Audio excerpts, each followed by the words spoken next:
সেলফিকে একটি মানসিক ভারসাম্যহীন বিষয় বলে ঘোষণা করেছে আমেরিকান সাইকিয়াট্রিক অ্যাসোসিয়েশন। গবেষণায় উঠে আসে পারিবারিক বন্ধনের শিথিলতার কারণে মানুষ নির্ভরশীল হয়ে পড়ছে ভার্চুয়াল জগতের দিকে। সামাজিক মাধ্যমে একটা সেলফি দিয়ে নিজেকে সামাজিক প্রমাণের চেষ্টায় মগ্ন এখন সবাই। পশ্চিমা এই ট্রেন্ডের হিড়িক পড়েছে বাংলাদেশও। বিশ্লেষকরা বলছেন, পারিবারিক বন্ধন বাড়াতে না পারলে আমাদের দেশও সেলফি রূপ নিতে পারে এক ভয়ঙ্কর ব্যাধিতে। রাকিব হাসান জানাচ্ছেন বিস্তারিত।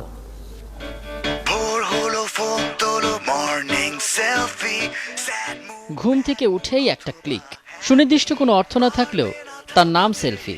অর্থ যাই হোক না কেন, তরুণ তরুণীদের কাছে জনপ্রিয় এক ট্রেন্ডের নাম এটা।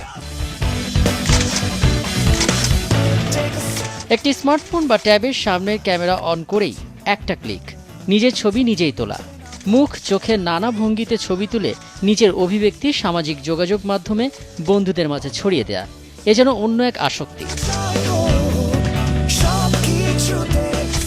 শুধু তরুণদের মাঝেই না, সেলফির হাওয়া লেগেছে যুক্তরাষ্ট্রের প্রেসিডেন্ট বারাক ওবামা থেকে শুরু করে বিশ্বের সবচেয়ে বড় গণতান্ত্রিক রাষ্ট্র ভারতের প্রধানমন্ত্রী নরেন্দ্র মোদীর গায়ে।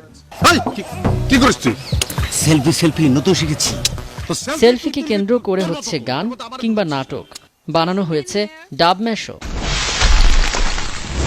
সব বয়সীরা যেন ভুগছে সেলফি জ্বরে, কেউ জেনে কেউ বা না জেনে। নিজের ইমেজটা ওইভাবে ওইখানে ধরে অন্যকে জানানো যায়। সবাই তুলছে, তাই আমিও তুলছি।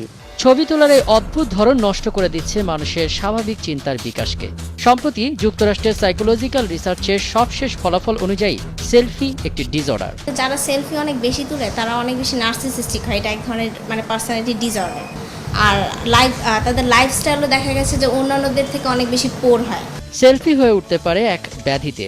এই ব্যাধি থেকে মুক্তির জন্য পারিবারিক সম্প্রীতি বাড়ানোর পরামর্শ দেন এই মনোবিশ্লেষক।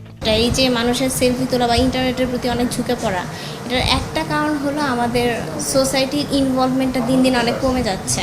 মনোবিশ্লেষকের মতে প্রযুক্তির কল্যাণে মানুষ এখন ভার্চুয়াল জগতে সামাজিক হলেও বাস্তব চিত্র একেবারেই ভিন্ন। তবে সহসায় মুক্তি কি মিলবে বিশ্বজনীন এই প্রবণতা থেকে? এ প্রশ্নই এখন সবচেয়ে বড়। রাকিব হাসান, ৭১, ঢাকা।